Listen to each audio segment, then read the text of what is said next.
El campamento de verano, Bosques de Esperanza, había sido durante 15 años el refugio favorito para niños de familias acomodadas de la Ciudad de México. Ubicado en las montañas de la Sierra Madre Oriental, a 3 horas de la capital, el campamento ofrecía 2 semanas de aventura en la naturaleza, lejos del smog y el caos urbano que caracterizaba a México en los primeros años de la década de 1990. El director del campamento, Eduardo Mendoza Salinas, había construido su reputación sobre la base de actividades seguras, pero emocionantes, instalaciones de primera clase y un equipo de consejeros altamente calificados. Durante sus años de operación, nunca había ocurrido un accidente grave y las familias más influyentes de México confiaban en que sus hijos estarían seguros bajo su cuidado. El verano de 1992 comenzó como cualquier otro. El 15 de julio, 60 niños entre las edades de 8 y 14 años llegaron al campamento para lo que sería la primera sesión de 2 semanas del verano. Entre ellos se encontraban los hijos de políticos, empresarios, artistas y profesionistas exitosos.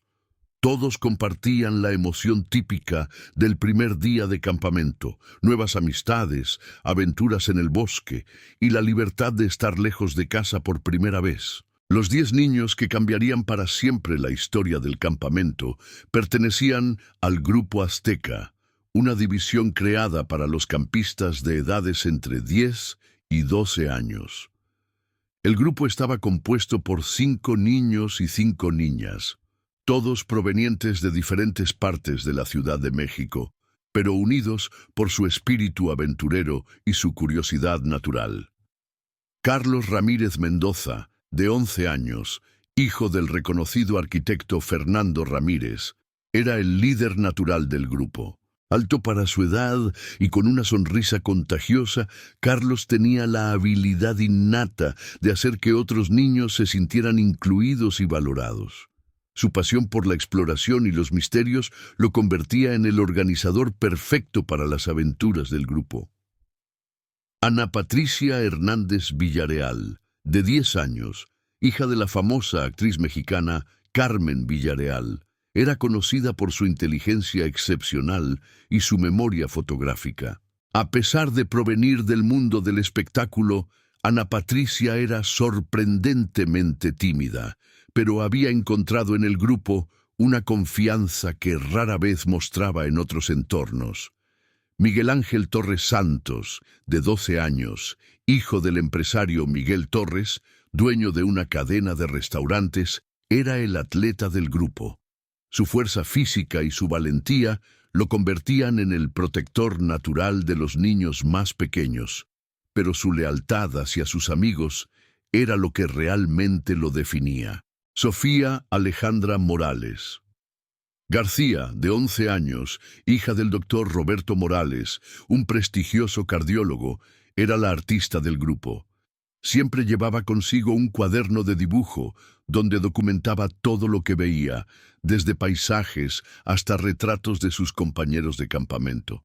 Diego Sebastián López Ruiz, de 10 años, hijo del periodista político Sebastián López, era el intelectual del grupo. Su curiosidad insaciable y su tendencia a hacer preguntas profundas a veces irritaban a los adultos, pero sus compañeros valoraban su capacidad para encontrar explicaciones lógicas a los misterios. Las 5 niñas completaban el grupo con personalidades igualmente distintivas. Mariana Isabel Cruz Delgado, de 11 años, era la diplomática, siempre encontrando maneras de resolver conflictos entre los demás. Valentina Fernández Soto, de 10 años, era la aventurera más audaz, nunca retrocedía ante un desafío. Lucía Esperanza Jiménez Vargas, de 12 años, era la cuidadora maternal del grupo, siempre preocupándose porque todos estuvieran bien. Camila Renata Navarro Estrada, de 11 años, era la comediante, capaz de hacer reír a cualquiera incluso en los momentos más difíciles. Finalmente, Isabela Cristina Ramos Peña, de 10 años, era la más sensible del grupo, con una intuición casi sobrenatural para detectar cuando algo no estaba bien. El consejero asignado al grupo azteca era Javier Augusto Cortés, un joven de 23 años estudiante de psicología en la UNAM, quien trabajaba en el campamento durante los veranos para ganar experiencia con niños. Javier era popular entre los campistas por su energía juvenil y su capacidad para relacionarse con ellos de manera auténtica, sin el paternalismo que caracterizaba a muchos adultos. Durante los primeros 5 días del campamento, el grupo azteca se destacó por su cohesión y entusiasmo. Participaban activamente en todas las actividades programadas: natación en el lago natural, caminatas por los senderos marcados, talleres de artesanías, fogatas nocturnas con historias y canciones, y competencias deportivas entre los diferentes grupos. Pero fue el 6.º día, el 21 de julio de 1992, cuando todo cambió para siempre. Esa mañana amaneció con una belleza extraordinaria en las montañas de la Sierra Madre. El aire era fresco y cristalino. El cielo azul intenso contrastaba con el verde profundo de los bosques de pino y encino, y una ligera brisa transportaba el aroma a tierra húmeda y flores silvestres. Era el tipo de día que hacía que tanto niños como adultos se sintieran vivos y conectados con la naturaleza. El programa del día incluía una caminata especial que Javier había estado planeando desde el inicio del campamento. A diferencia de las caminatas regulares por senderos conocidos, esta excursión llevaría al grupo azteca a explorar una parte más remota del área, donde podrían observar formaciones rocosas únicas y posiblemente avistar vida silvestre que rara vez se acercaba a las áreas más transitadas del campamento. «Hoy vamos a ser verdaderos exploradores», les dijo Javier a los 10 niños durante el desayuno. «Vamos a caminar por lugares donde muy pocas personas han estado antes. Van a ver cosas que sus amigos de la ciudad nunca podrán imaginar». Los niños recibieron la noticia con el entusiasmo típico de su edad. Carlos inmediatamente comenzó a hacer preguntas sobre qué podrían encontrar, mientras que Ana Patricia ya estaba mentalmente catalogando lo que necesitaría llevar para documentar la experiencia. Miguel Ángel se ofreció voluntariamente para cargar el equipo más pesado y Sofía empacó materiales extra de dibujo para capturar cualquier paisaje interesante. La preparación para la caminata fue meticulosa. Javier revisó que cada niño tuviera agua suficiente, protector solar, sombreros y calzado adecuado. También llevó un botiquín de primeros auxilios, silbatos de emergencia para cada niño, un radio de comunicación con la base del campamento y mapas detallados del área que planeaban explorar. A las 9:30 de la mañana, el grupo azteca partió del campamento principal, siguiendo un sendero que se adentraba progresivamente en el bosque más denso. Los primeros 30 minutos de caminata transcurrieron por territorio familiar, senderos que habían recorrido en excursiones anteriores, donde los niños reconocían landmarks y se sentían seguros y orientados. Pero después de media hora de caminata, Javier los dirigió hacia un sendero lateral que se desviaba del camino principal. Este sendero era más estrecho, menos definido y claramente utilizado con mucha menor frecuencia que las rutas regulares del campamento. «A partir de aquí», les explicó Javier, «vamos a caminar por territorio que muy pocas personas conocen. Quiero que se mantengan juntos en todo momento, que nadie se aleje del grupo, y que me avisen inmediatamente si ven algo inusual o si alguien se siente mal». Los niños asintieron solemnemente, entendiendo que esta aventura requería un nivel de responsabilidad mayor que las actividades regulares del campamento. La emoción era palpable, pero también había una comprensión instintiva de que se estaban adentrando en territorio donde las reglas normales podrían no aplicar. Durante las siguientes 2 horas, el grupo caminó a través de paisajes cada vez más espectaculares y remotos.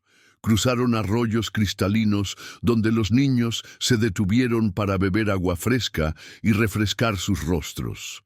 Escalaron formaciones rocosas que ofrecían vistas panorámicas de valles que se extendían hasta el horizonte. Descubrieron cuevas pequeñas donde sus voces creaban ecos misteriosos que los hacían reír y gritar para escuchar las reverberaciones. Sofía llenó página tras página de su cuaderno con bocetos de paisajes que parecían sacados de cuentos de hadas. Ana Patricia memorizó cada detalle del camino, creando un mapa mental que esperaba poder usar para guiar a otros grupos en futuras excursiones. Diego hizo observaciones sobre la geología única del área, comparando las formaciones rocosas con fotografías que había visto en libros de ciencias naturales. Fue alrededor del mediodía cuando el grupo llegó a lo que Javier describió como el destino principal de su excursión, un claro circular en el bosque, rodeado por árboles antiguos que se elevaban como catedrales naturales hacia el cielo.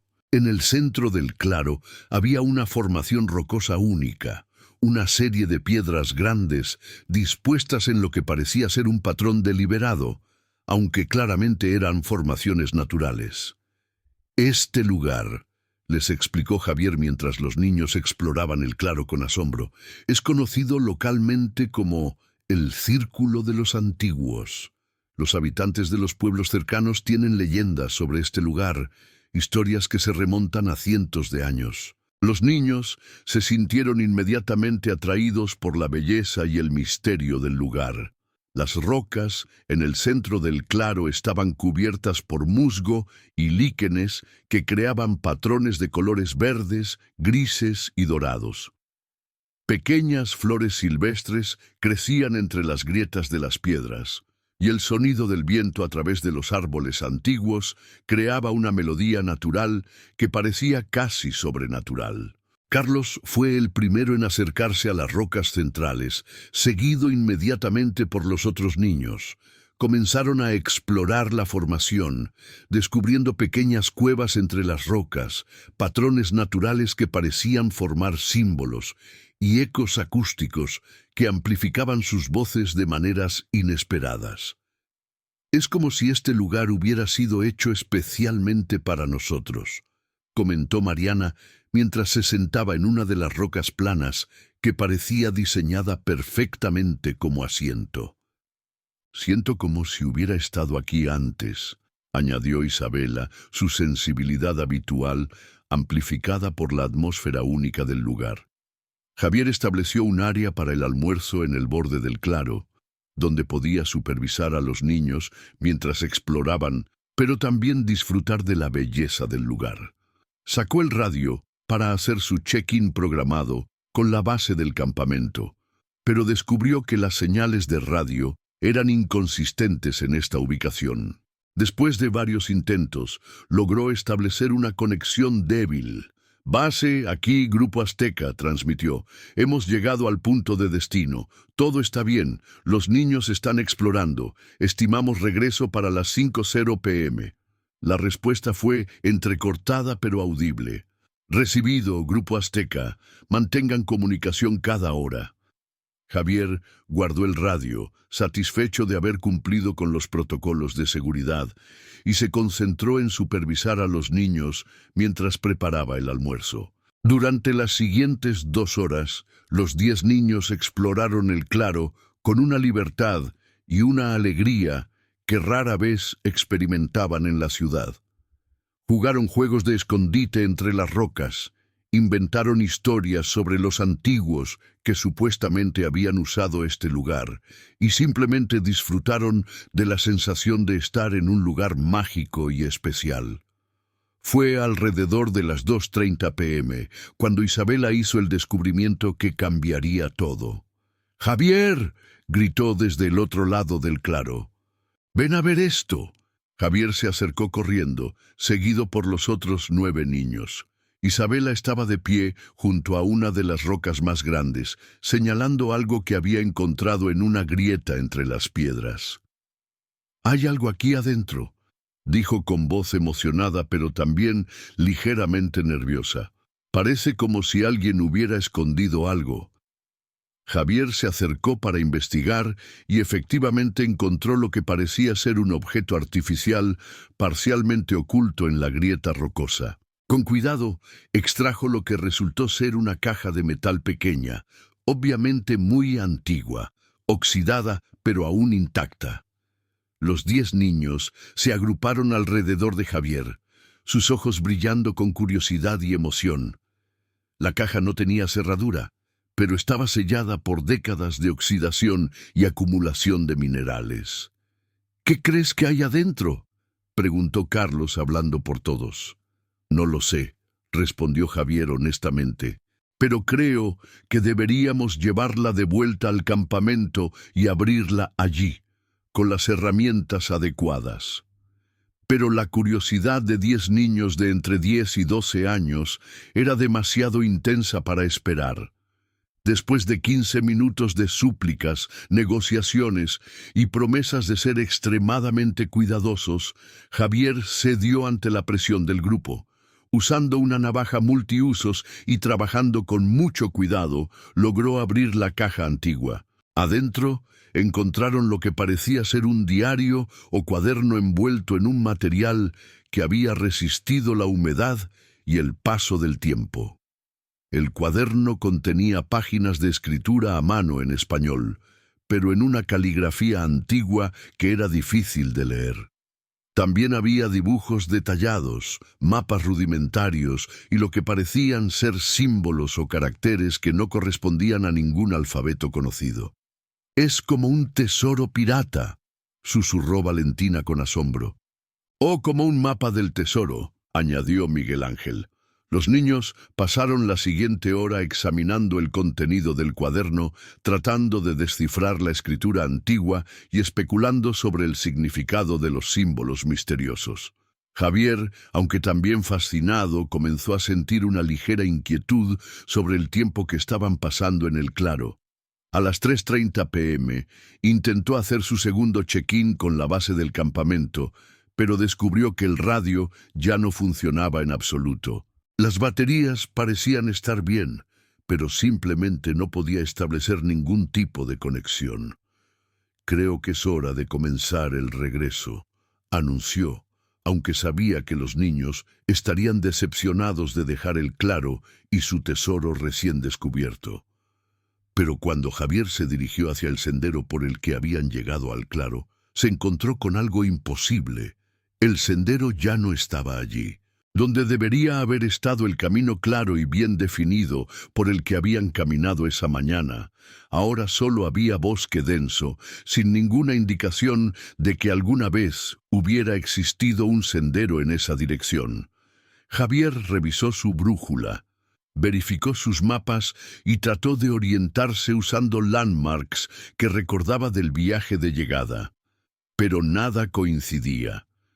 Era como si el paisaje hubiera cambiado completamente mientras ellos estaban en el claro. Los niños, inicialmente ajenos a la creciente preocupación de su consejero, continuaron explorando y jugando.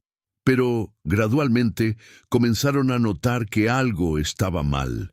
Javier parecía perdido, ansioso, y había estado caminando alrededor del perímetro del claro durante más de 30 minutos, sin dar ninguna instrucción para comenzar el regreso. «¿Javier?», preguntó Ana Patricia con su intuición característica. «¿Está todo bien?». Javier tomó una decisión difícil. Podía mentirles para evitar pánico, o podía ser honesto sobre su situación y trabajar con ellos para encontrar una solución. Eligió la honestidad. «Niños», dijo, llamándolos a reunirse en el centro del claro. «Tenemos un pequeño problema. El sendero por el que llegamos aquí parece haber cambiado. No puedo encontrarlo». El silencio que siguió fue pesado. 10 niños procesando la información de que estaban perdidos en las montañas, lejos de la seguridad del campamento, con un adulto que admitía no saber cómo regresar. Fue Carlos quien rompió el silencio. Entonces tendremos que encontrar otro camino de regreso, y así comenzó lo que se convertiría en una de las desapariciones más misteriosas e inexplicables en la historia de México. 10 niños y su consejero, perdidos en un lugar que aparentemente no seguía las reglas normales de la geografía o la lógica. Durante las siguientes horas, mientras el sol comenzaba su descenso hacia el horizonte, el grupo azteca enfrentaría desafíos que ningún entrenamiento de campamento podría haber preparado para ellos, y tomarían decisiones que resonarían a través de los siglos, dejando mensajes que solo serían descubiertos 31 años después. La última entrada en el diario de Javier, encontrada décadas más tarde, decía simplemente: "El claro no nos deja ir. Los niños lo entienden mejor que yo. Dicen que los antiguos quieren algo de nosotros". El arqueólogo doctor Emilio Vázquez Herrera había dedicado 30 años de su vida a estudiar los sitios prehispánicos de la Sierra Madre Oriental. Como investigador del Instituto Nacional de Antropología e Historia, había participado en docenas de excavaciones y había descubierto varios sitios arqueológicos importantes en la región montañosa de México. Pero nada en su experiencia profesional lo había preparado para lo que encontraría en el verano de 2023, durante una expedición de rutina que cambiaría para siempre su comprensión de la historia y de la realidad misma. La expedición había comenzado como un proyecto estándar de mapeo arqueológico. El INAH había recibido reportes de lugareños sobre posibles estructuras prehispánicas en una región montañosa que nunca había sido sistemáticamente explorada. La zona estaba ubicada aproximadamente a 3 horas de la Ciudad de México, en territorio que había sido utilizado durante décadas para campamentos de verano, pero donde nunca se había realizado un estudio arqueológico formal. El equipo del Dr. Vázquez consistía en 6 personas.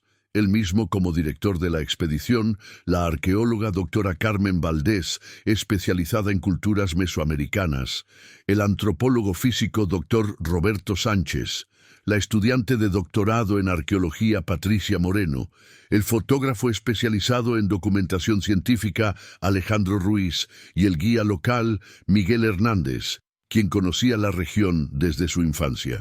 El 23 de julio de 2023, el equipo estableció su campamento base en lo que había sido el sitio del antiguo campamento de verano Bosques de Esperanza. Las instalaciones originales habían sido abandonadas en 1993, un año después de la tragedia que había marcado el final de su operación. Los edificios principales aún estaban en pie, aunque deteriorados por 30 años de abandono, y servían como un recordatorio fantasmal de lo que una vez había sido un lugar lleno de risas y actividad infantil. «Es extraño estar aquí», comentó Patricia Moreno mientras montaba su equipo de documentación en lo que había sido el comedor principal del campamento. «Puedes sentir que algo terrible pasó en este lugar».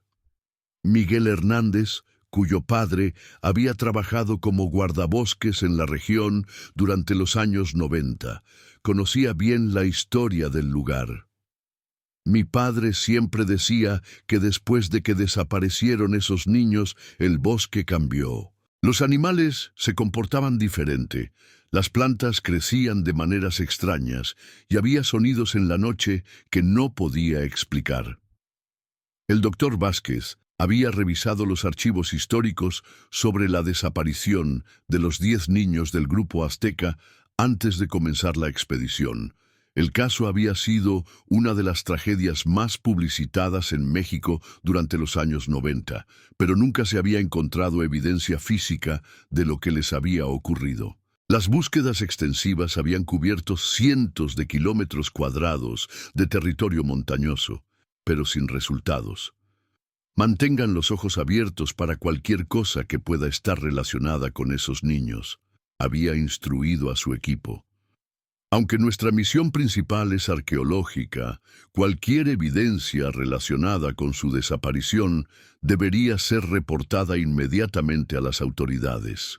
Durante los primeros 3 días de la expedición, el equipo realizó un mapeo sistemático del área circundante al antiguo campamento. Utilizando tecnología de detección por georradar y drones equipados con cámaras de alta resolución, comenzaron a identificar anomalías en el terreno que podrían indicar la presencia de estructuras enterradas o alteraciones humanas del paisaje. Fue el 26 de julio cuando Alejandro Ruiz, mientras operaba un dron para fotografía aérea, detectó lo que parecía ser un claro circular en el bosque, aproximadamente a 5 kilómetros del campamento base. El claro no era visible desde el nivel del suelo debido a la densidad de la vegetación, pero desde el aire mostraba una geometría demasiado perfecta para ser completamente natural. «Doctor Vázquez», llamó Alejandro, mostrando las imágenes en la pantalla de su controlador. «Mire esto. ¿Ve ese claro circular y esas formaciones en el centro? No parecen naturales». El doctor Vázquez examinó las fotografías aéreas con creciente interés. El claro era perfectamente circular, con un diámetro de aproximadamente 50 metros. En el centro había lo que parecían ser estructuras de piedra dispuestas en patrones geométricos. Más intrigante aún, había lo que parecían ser objetos más pequeños distribuidos alrededor de las formaciones centrales. «Eso definitivamente requiere investigación in situ», decidió el doctor Vázquez. «Preparen el equipo para una expedición mañana temprano». El 27 de julio, el equipo completo se dirigió hacia las coordenadas del claro misterioso. El viaje requirió 3 horas de caminata, a través de terreno montañoso cada vez más difícil. Miguel Hernández los guió por senderos de animales y rutas que solo un conocedor local podría identificar. «Esta área», explicó Miguel mientras caminaban, «es conocida localmente como territorio prohibido. Los ancianos de los pueblos cercanos dicen que es un lugar donde las reglas normales no aplican, donde la gente puede perderse en el tiempo». La doctora Valdés, especialista en mitología mesoamericana, estaba fascinada por esta información. Muchas culturas indígenas tienen leyendas sobre lugares como este, espacios liminales donde el mundo físico se conecta con el mundo espiritual. Cuando finalmente llegaron al claro, la realidad superó cualquier expectativa que hubieran tenido basándose en las fotografías aéreas. El lugar era extraordinariamente hermoso, con una cualidad luminosa que parecía emanar de las mismas piedras. Los árboles que rodeaban el claro eran antiguos y masivos, formando un círculo perfecto que enmarcaba el espacio interior como una catedral natural. Pero lo que inmediatamente capturó la atención del equipo arqueológico no fueron las formaciones rocosas naturales, sino los objetos claramente artificiales que estaban distribuidos por todo el claro. «Dios mío», susurró la doctora Valdés. «¿Ven lo que yo veo?» Dispersos por el claro, dispuestos en lo que parecía ser un patrón deliberado, había restos humanos. No esqueletos completos, sino huesos individuales, muchos de ellos claramente pertenecientes a niños basándose en su tamaño. Pero lo más extraordinario era que cada hueso había sido cuidadosamente grabado con símbolos, dibujos y lo que parecía ser texto. El doctor Sánchez, como antropólogo físico especializado en análisis de restos humanos, fue el primero en acercarse para un examen preliminar. «Estos huesos han sido modificados post-mortem», reportó con voz temblorosa. «Alguien los grabó deliberadamente, y basándome en el tamaño y la estructura, diría que pertenecen a niños de entre 10 y 12 años. Mapimba, el equipo procedió con extremo cuidado, documentando la posición exacta de cada hueso antes de moverlo. Patricia Moreno fotografió cada pieza desde múltiples ángulos, mientras Alejandro Ruiz capturaba imágenes panorámicas del sitio completo. Lo que encontraron desafió toda explicación lógica. Los huesos no solo habían sido grabados con increíble precisión, sino que los grabados parecían contar una historia coherente. Había dibujos que mostraban a niños jugando, mapas de lugares irreconocibles y símbolos que no correspondían a ningún sistema de escritura conocido. Pero lo más perturbador era que muchos de los huesos contenían lo que parecían ser mensajes directos, escritos en español moderno con caligrafía que claramente pertenecía a niños. En una costilla que el doctor Sánchez determinó había pertenecido a una niña de aproximadamente 11 años, encontraron grabado: «Mamá, si encuentras esto, no llores por nosotros. Estamos en un lugar donde el tiempo no funciona como en casa. Te amamos». En un hueso del brazo de lo que parecía ser un niño mayor, leyeron: «Los antiguos nos enseñaron cosas que los adultos no pueden entender. Ahora somos parte de algo más grande». Cada descubrimiento era más imposible que el anterior. En un fémur infantil encontraron un mapa detallado del claro con instrucciones. Si algún día alguien encuentra esto, busquen la caja donde todo comenzó. Ahí están las respuestas. El doctor Vázquez se encontró enfrentando la investigación más extraordinaria de su carrera.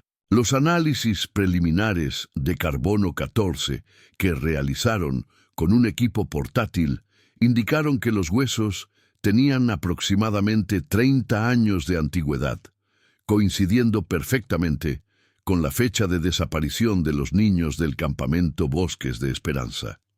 Pero la preservación de los huesos era extraordinaria.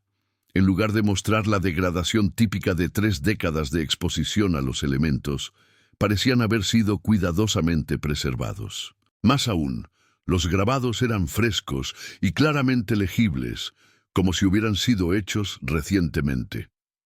Esto desafía todo lo que sabemos sobre tafonomía, explicó el doctor Sánchez a su equipo. Estos huesos deberían estar completamente degradados después de 30 años de exposición. En cambio, están en condiciones que sugieren que fueron modificados hace pocos años, no décadas. La doctora Valdés comenzó a trabajar en la traducción e interpretación de los símbolos no identificados que aparecían mezclados con el español en muchos de los huesos. Algunos de estos símbolos se parecen a escritura precolombina, pero no corresponden exactamente a ningún sistema conocido. Es como si fuera una evolución o una variación de sistemas de escritura mesoamericanos. Mientras el equipo trabajaba en documentar los restos humanos, Miguel Hernández exploró las formaciones rocosas en el centro del claro.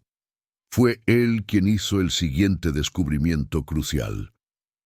«¡Doctor Vázquez!», gritó desde el otro lado del claro. «¡Encontré algo más!». En una grieta entre las rocas centrales, exactamente donde los mensajes grabados habían indicado, Miguel había encontrado una caja de metal oxidada. Era la misma caja que el grupo azteca había descubierto 31 años antes, pero ahora contenía mucho más que el diario original. Dentro de la caja, cuidadosamente preservados, encontraron docenas de páginas de diario escritas en diferentes caligrafías infantiles. Las entradas estaban fechadas desde julio de 1992 hasta lo que parecía ser diciembre de ese mismo año, documentando la experiencia de los niños perdidos durante sus últimos meses de vida. Pero las fechas no tenían sentido. Si los niños habían desaparecido el 21 de julio de 1992, ¿cómo era posible que hubieran seguido escribiendo diarios hasta diciembre? Y más importante aún, ¿cómo habían logrado grabar sus propios huesos con mensajes después de morir? Patricia Moreno fue la primera en notar otro detalle imposible en los diarios.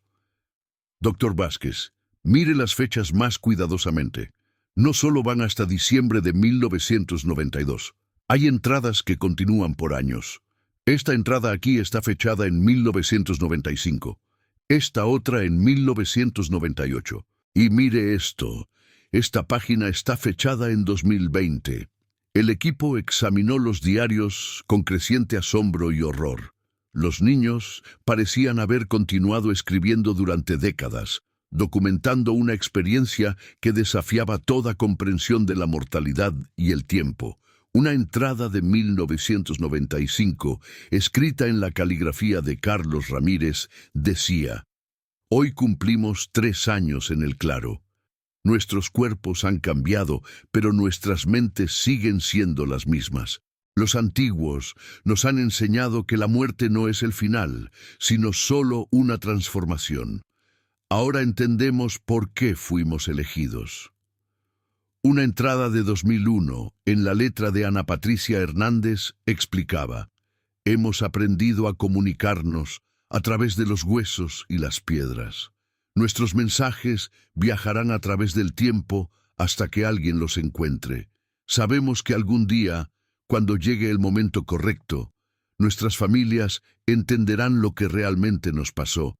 La entrada más reciente, fechada apenas 3 meses antes del descubrimiento del equipo arqueológico, estaba escrita en múltiples caligrafías, como si todos los niños hubieran colaborado. «El tiempo se acerca. Los que vendrán pronto entenderán nuestros mensajes. Hemos preparado todo para que la verdad sea revelada. No lloren por nosotros. Hemos encontrado algo más grande que la vida».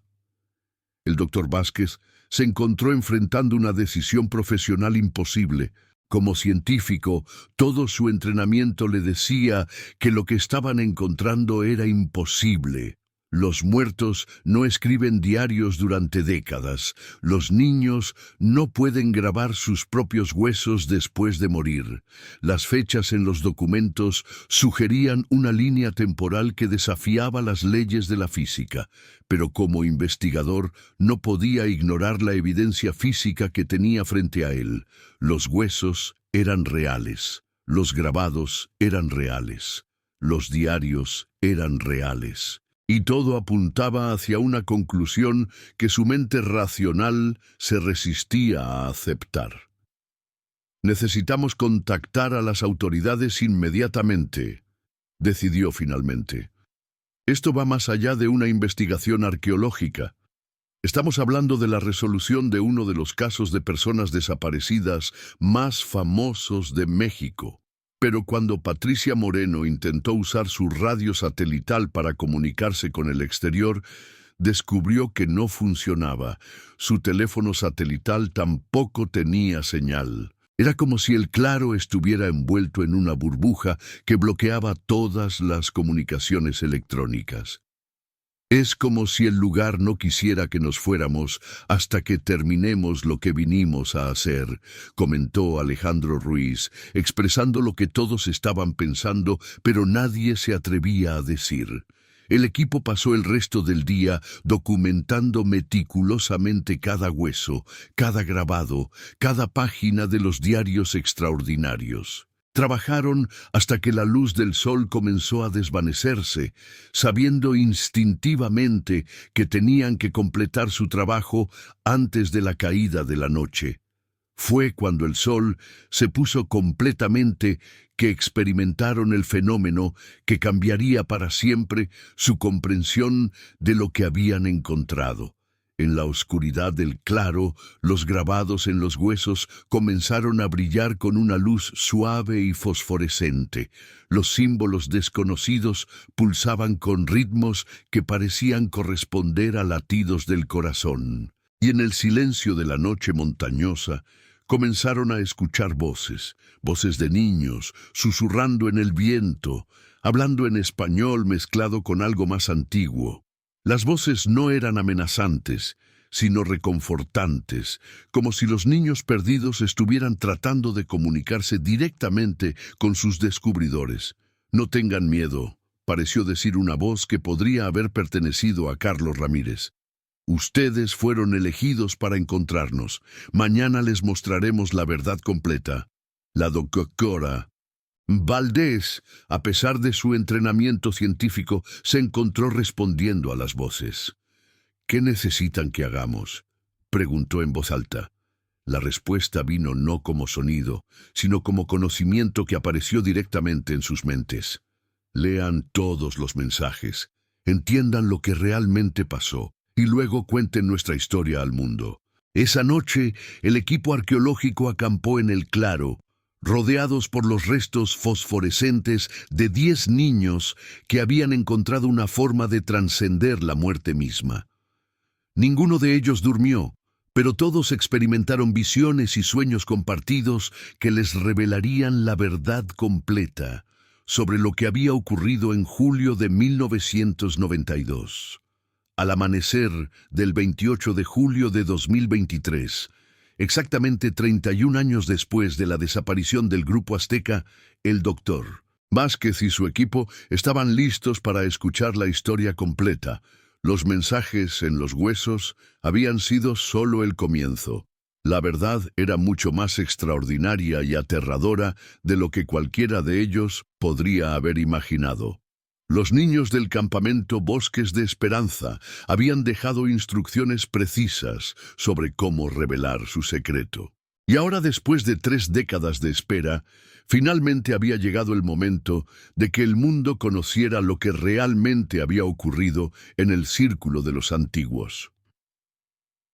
El amanecer del 28 de julio de 2023 llegó al claro con una luz diferente, como si el mismo sol entendiera que este día revelaría secretos que habían estado ocultos durante más de 3 décadas.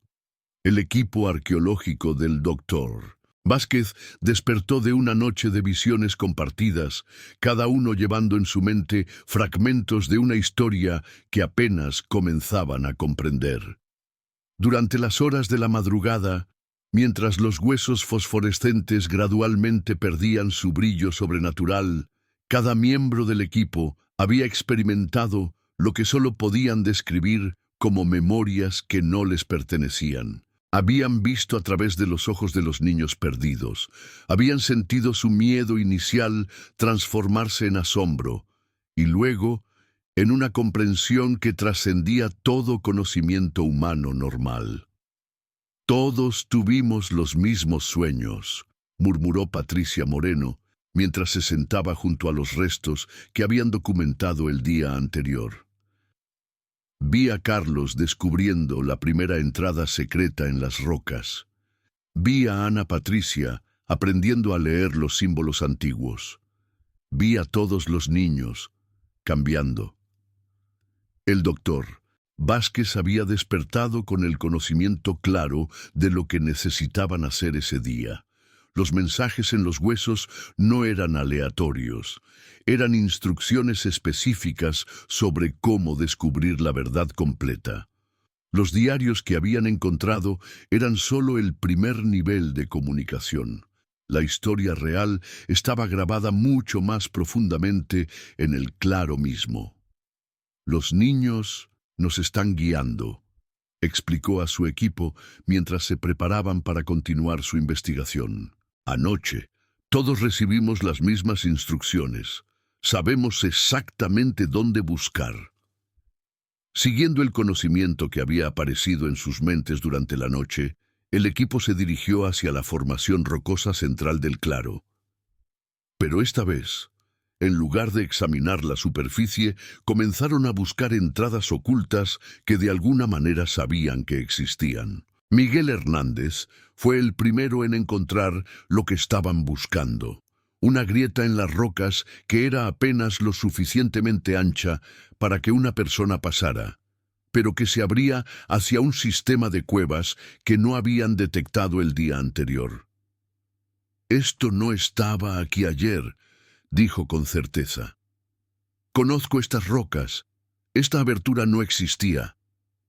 La doctora Valdés examinó la entrada con su linterna. «Es como si las rocas se hubieran movido durante la noche para revelarnos el camino». El sistema de cuevas que descubrieron desafiaba toda explicación geológica. Los túneles habían sido claramente modificados por manos humanas, pero las técnicas de construcción no correspondían a ninguna cultura conocida.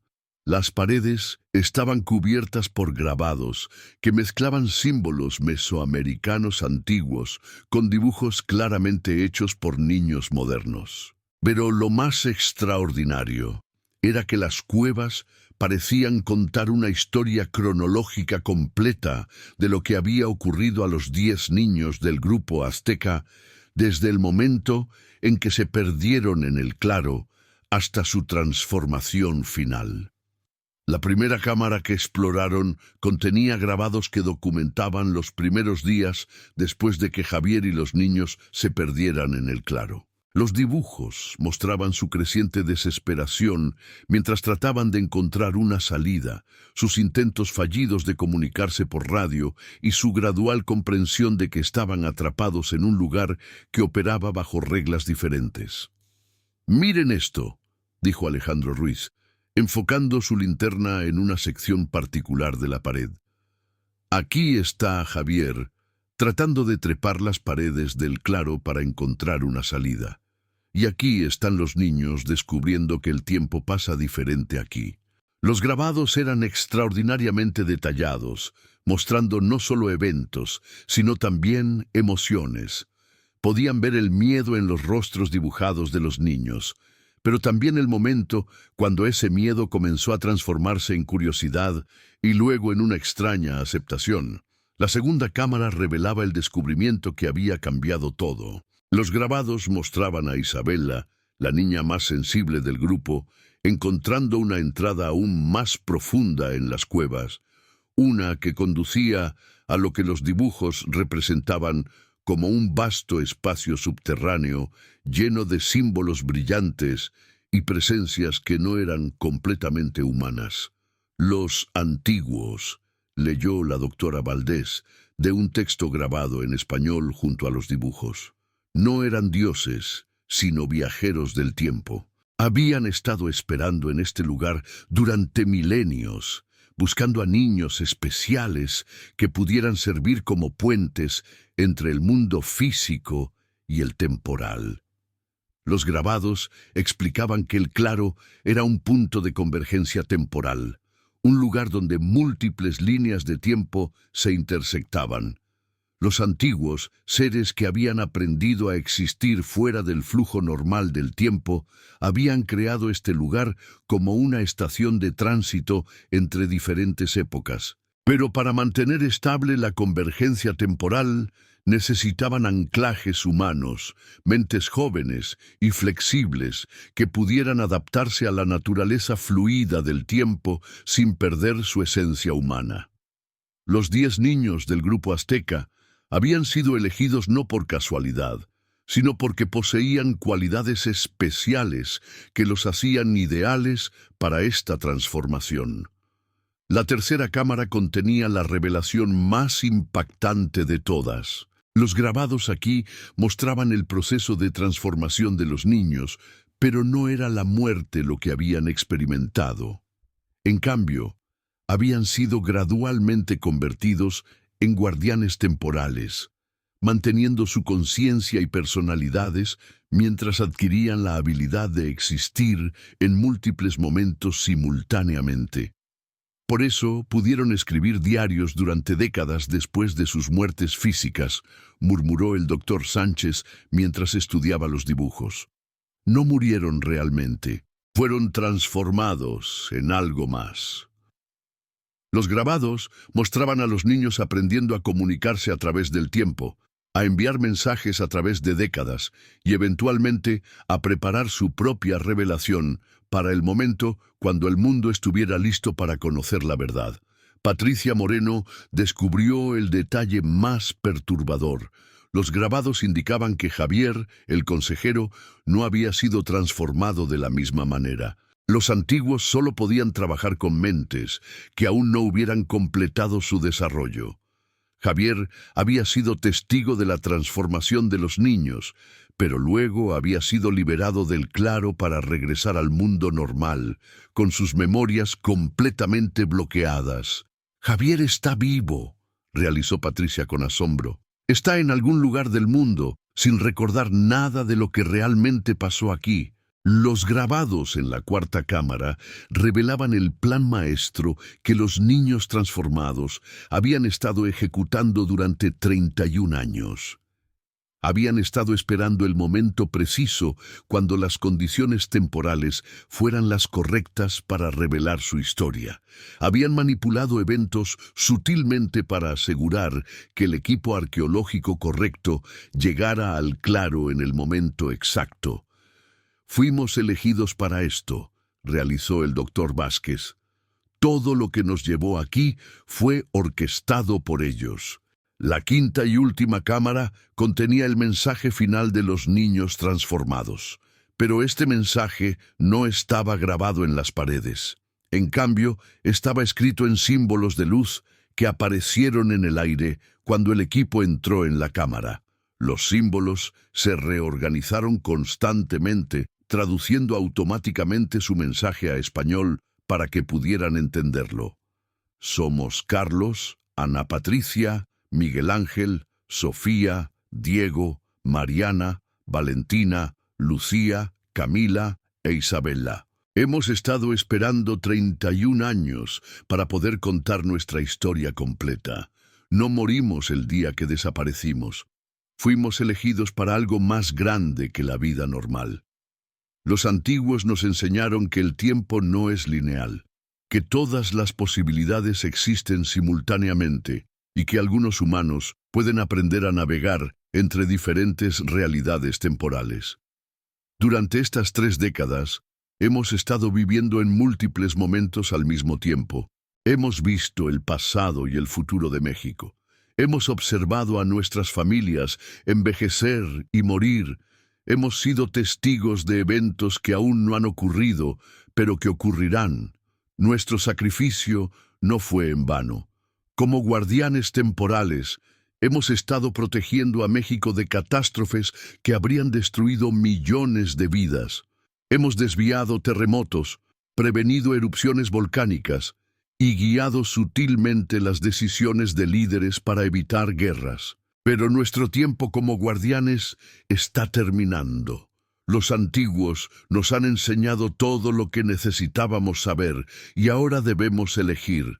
Podemos continuar como guardianes eternos o podemos pasar a la siguiente fase de existencia. Hemos elegido la trascendencia, pero antes de partir necesitábamos que alguien contara nuestra historia. Necesitábamos que el mundo supiera que algunos sacrificios van más allá de la muerte y que el amor puede trascender incluso las barreras del tiempo. Nuestras familias deben saber que nunca los abandonamos. Hemos estado cuidando de ellos desde las sombras del tiempo. Cada momento de felicidad que han experimentado, cada tragedia que han evitado, cada coincidencia afortunada, fue nuestro regalo para ellos. Ahora ustedes deben llevar nuestro mensaje al mundo, pero sepan que no todos estarán listos para aceptar la verdad. Algunos preferirán explicaciones más simples. Respeten esa elección. Para aquellos que estén listos para entender, nuestros mensajes continuarán apareciendo. En momentos de crisis, en momentos de decisiones importantes, encontrarán nuestras palabras grabadas en lugares imposibles, ofreciendo la sabiduría que hemos acumulado durante nuestro tiempo como guardianes temporales. No lloren por nosotros. Hemos vivido más vidas de las que cualquier humano normal podría imaginar. Hemos visto maravillas que no tienen palabras. Hemos conocido el amor en su forma más pura y poderosa, pero sobre todo hemos aprendido que la muerte no es el final. Es solo una puerta hacia una forma diferente de existencia. Y desde esa nueva forma de existencia, continuaremos amando y protegiendo a todos los que dejamos atrás. Gracias por encontrarnos, gracias por escuchar nuestra historia, gracias por ayudarnos a completar nuestro propósito final. Ahora debemos irnos, pero recuerden, el amor verdadero nunca muere. Solo se transforma en algo más hermoso y más poderoso de lo que era antes. Mientras los símbolos de luz se desvanecían, el equipo arqueológico sintió una presencia cálida y reconfortante que se movía a través de la cámara. Por un momento, pudieron ver las formas translúcidas de 10 niños, ya no de 10 a 12 años, sino como habrían sido si hubieran crecido normalmente, sonriendo y despidiéndose con la mano. Y luego, se fueron. El claro permaneció hermoso, pero ya no tenía la cualidad sobrenatural que había caracterizado su descubrimiento. Los huesos grabados se desintegraron suavemente en polvo que fue llevado por el viento. Los diarios se desvanecieron como si hubieran sido escritos con tinta invisible. Las cuevas se sellaron solas, dejando solo las formaciones rocosas naturales. El equipo del Dr. Vázquez regresó a la civilización con una historia que sabían que pocos creerían. Pero también regresaron con una comprensión profunda de que habían sido testigos de algo que trascendía toda explicación científica convencional. El informe oficial del INEA describió el descubrimiento de evidencia relacionada con la desaparición de los 10 niños del campamento Bosques de Esperanza, pero omitió los detalles más extraordinarios de su experiencia. Como los propios niños habían predicho, no todos estaban listos para la verdad completa. Pero para las familias de los niños desaparecidos, el Dr. Vázquez compartió todo. Les dijo que sus hijos no habían sufrido, que habían encontrado un propósito más grande que la vida ordinaria y que habían estado cuidando de sus familias durante todas estas décadas. La madre de Carlos Ramírez, ahora una mujer de 80 años, lloró cuando escuchó la historia completa. «Siempre supe que Carlos estaba vivo de alguna manera», dijo. «Durante todos estos años he sentido su presencia. Ahora sé que no estaba loca». El padre de Ana Patricia, el actor Fernando Hernández, Carmen Villarreal, había muerto 10 años antes. Encontró consuelo en saber que su hija había elegido su destino y había usado su inteligencia excepcional para proteger a otros. Las familias de los otros 8 niños reaccionaron de maneras similares. Dolor por la pérdida, pero también una extraña paz al saber que sus hijos habían encontrado un propósito que trascendía la muerte normal. Javier Augusto Cortés fue localizado viviendo en Guadalajara, trabajando como psicólogo infantil. Cuando el Dr. Vázquez lo contactó y le contó la historia, Javier experimentó un despertar gradual de memorias que habían estado bloqueadas durante 31 años. «Los recuerdo», dijo con lágrimas en los ojos. «Recuerdo la transformación. Los vi convertirse en algo hermoso y terrible al mismo tiempo. Los antiguos me dijeron que tenía que regresar al mundo y vivir una vida normal, que mi papel era diferente». Javier reveló que durante todos estos años había sentido una compulsión inexplicable de trabajar con niños que habían experimentado traumas. Sin darse cuenta, había estado preparando a otros niños para experiencias similares, aunque nunca recordaba conscientemente por qué. El Dr. Vázquez continuó su investigación sobre sitios temporalmente anómalos en todo México, pero nunca encontró otro lugar como el Círculo de los Antiguos. Sin embargo, comenzó a documentar casos de niños desaparecidos en circunstancias similares, y encontró patrones que sugerían que los 10 niños del campamento Bosques de Esperanza no habían sido los únicos elegidos para tal transformación. Patricia Moreno escribió su tesis doctoral sobre el caso, aunque tuvo que presentarlo como un estudio antropológico sobre las leyendas locales rather than como un informe de eventos reales. Su trabajo se convirtió en una referencia académica para estudiosos de fenómenos inexplicados. La doctora Valdés dedicó el resto de su carrera a estudiar los símbolos que habían visto en las cuevas, eventualmente desarrollando un nuevo entendimiento de las conexiones entre las culturas mesoamericanas y los fenómenos temporales anómalos. Alejandro Ruiz nunca pudo revelar las fotografías más extraordinarias que había tomado en el claro, ya que todas mostraban solo paisajes normales cuando fueron desarrolladas. Pero guardó copias de las imágenes que había visto en su mente, dibujándolas de memoria para crear una documentación artística de su experiencia. Miguel Hernández regresó a su trabajo como guía, pero ahora con una comprensión profunda de que los bosques de la Sierra Madre contenían misterios que iban mucho más allá de la comprensión humana normal. Se convirtió en el guardián no oficial del área donde había estado el campamento, asegurándose de que nadie más se aventurara inadvertidamente en territorio que podría ser peligroso. El doctor Sánchez continuó su trabajo en antropología física, pero con una nueva perspectiva sobre las limitaciones de la ciencia convencional. Comenzó a investigar otros casos de restos humanos que mostraban características anómalas, buscando evidencia de otras transformaciones similares a través de la historia. A medida que pasaron los años, los miembros del equipo arqueológico comenzaron a notar que sus vidas habían cambiado de maneras sutiles pero significativas. Todos experimentaron una mayor intuición, una capacidad mejorada para entender a los niños traumatizados y una sensibilidad a los fenómenos temporales que otros no podían detectar. Ocasionalmente, en momentos de crisis personal o profesional, encontraban mensajes grabados en lugares imposibles, palabras de aliento en el cristal de una ventana, consejos sabios apareciendo en la arena de una playa, o símbolos reconfortantes formándose en las nubes. Los niños transformados del grupo azteca cumplieron su promesa de continuar cuidando de aquellos que los recordaban. La historia oficial del campamento Bosques de Esperanza terminó siendo registrada como una tragedia donde 10 niños se perdieron en las montañas y nunca fueron encontrados.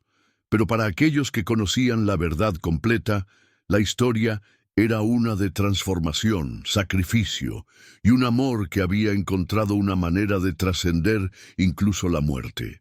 El Claro, en la Sierra Madre Oriental, permanece como un lugar hermoso pero normal, visitado ocasionalmente por excursionistas que no sospechan que están caminando en un lugar donde 10 niños una vez eligieron voluntariamente convertirse en guardianes del tiempo para proteger a las personas que amaban. Pero en las noches claras, cuando la luna llena ilumina las formaciones rocosas, los lugareños dicen que aún se pueden escuchar voces de niños riéndose en el viento, recordando a todos que el amor verdadero nunca muere, solo encuentra nuevas formas de expresarse. La historia de los 10 niños del campamento Bosques de Esperanza se convirtió en una leyenda que se transmite de generación en generación, una historia que habla de la posibilidad de que algunos sacrificios sean tan puros y poderosos que pueden cambiar las reglas mismas de la realidad. Y en un mundo lleno de dolor y pérdida, esta historia ofrece algo invaluable: la esperanza de que el amor puede encontrar una manera de continuar, incluso cuando todo parece perdido para siempre. Los mensajes extraños grabados en los huesos no fueron el final de la historia de los niños desaparecidos. Fueron el comienzo de una nueva forma de existencia que continúa hasta el día de hoy, invisible pero eternamente presente, protegiendo y cuidando de un mundo que nunca sabrá completamente lo que 10 niños sacrificaron para mantenerlo a salvo.